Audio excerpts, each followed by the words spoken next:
আসসালামু আলাইকুম viewer. Subject বার এগ্রিমেন্টের গুরুত্বপূর্ণ একটি ক্লাস নিয়ে আপনাদের সামনে হাজির হয়েছি। সবাইকে মাহি রমজানের শুভেচ্ছা, আশা করি উপকৃত হবে।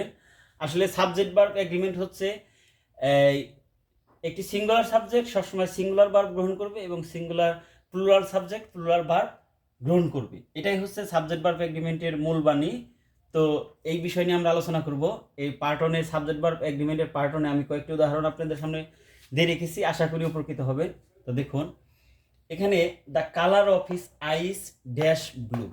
তো এই শূন্য স্থানটি সমাধান করার আগে আমরা বলি একটি সেন্টেন্সের সাবজেক্টের হেডওয়ার্ড অনুসারে ভার্ব নিতে হবে। সাবজেক্টের হেডওয়ার্ড অনুসারে ভার্ব নিতে হবে। এখানে the colour of his eyes পুরোটা হচ্ছে সাবজেক্ট, পুরোটা হচ্ছে কি subject, the colour of his eyes. কিন্তু এখানে হেডওয়ার্ডটা হচ্ছে কি দ্য কালার।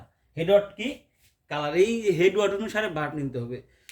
এই eyes, the colour of his eyes, এই আইসটা প্লুরাল, কিন্তু এটা আমাদের ধর্তব্য না। হেডওয়ার্ডটা কি দ্য কালার, এই কালার যেহেতু সিঙ্গুলার ভার্বটা হবে কি singular. The colour of his eyes, এখানে বি ভার্ব আছে, তাহলে কি হবে ইস হবে। তো বি ভার্বে কি am is are, am is are, be verb মানে কি am is R.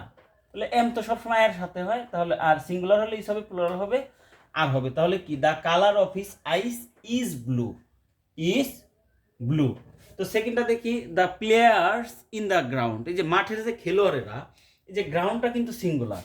The players in the ground, এই মাঠের খেলোয়াড়, মাঠের খেলোয়াড়, কিন্তু এখানে হেডওয়ার্ডটা হচ্ছে দ্য প্লেয়ার্স, দ্য প্লেয়ার্স। যেহেতু দ্য প্লেয়ার্স প্লুরাল, তাহলে ভার্বটা হবে প্লুরাল।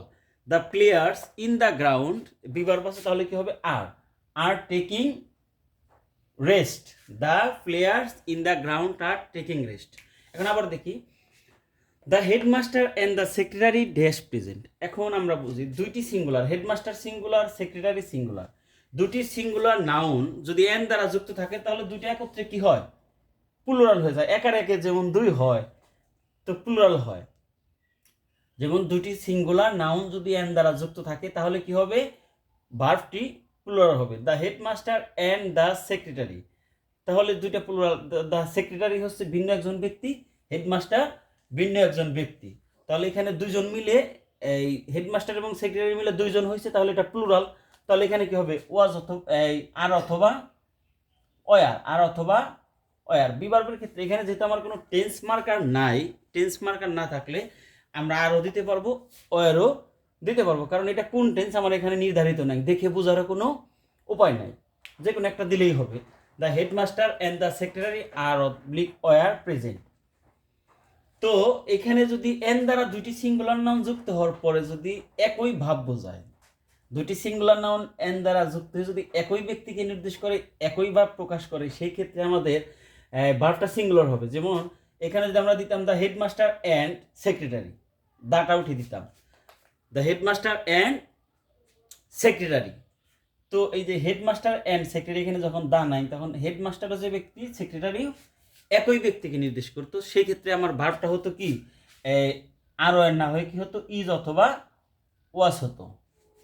তো এই এন দ্বারা যুক্ত হওয়ার পরে যদি একই ভাব প্রকাশ করে, একই ব্যক্তি বস্তুকে নির্দেশ করে, তাহলে ভার্বটা সিঙ্গুলার হবে। যেমন ব্রেড অ্যান্ড বাটার, এই যে bread and butter dash my favourite breakfast.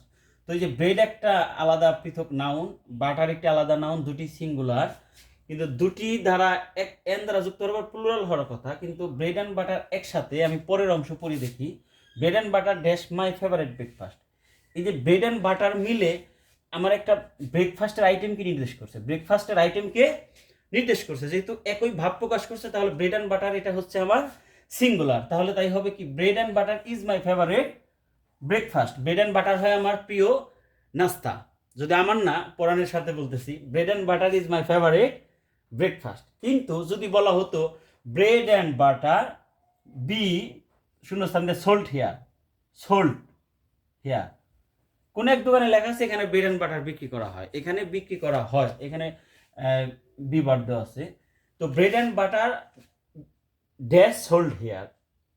তো এইখানে দোকানে যখন ব্রেড এবং বাটার বিক্রয় করে, আলাদা আলাদা দুইটা আলাদা আলাদা ভিন্ন জিনিসকে যখন নির্দেশ করছে, তখন এখানে কি হবে আর হবে। এই এই ব্রেড অ্যান্ড বাটার দ্বারা আমার কি বোঝানো হয় নাই, একই জাতীয় নাস্তাকে বোঝানো হয় নাই। আবার ব্রেড অ্যান্ড বাটার দ্বারা ইয়ে বোঝায়, হ্যাঁ ব্রেড অ্যান্ড বাটার দ্বারা পেশা জীবিকা বোঝায়। ঠিক আছে, my bread and butter is teaching, my bread and butter is teaching, বা teaching is my bread and butter. এই শিক্ষানো বা শিক্ষকতাই হচ্ছে আমার জীবিকা অর্জনের উপায়। আবার আরেকটা ব্যতিক্রম আছে time and tide wait for none, এটা একটা ব্যতিক্রম। Time and tide wait for none, এখানে সবসময় ভার্বটা কি হবে? প্লুরাল হবে। আশা করি আপনারা বুঝতে পেরেছেন। Thanks for watching.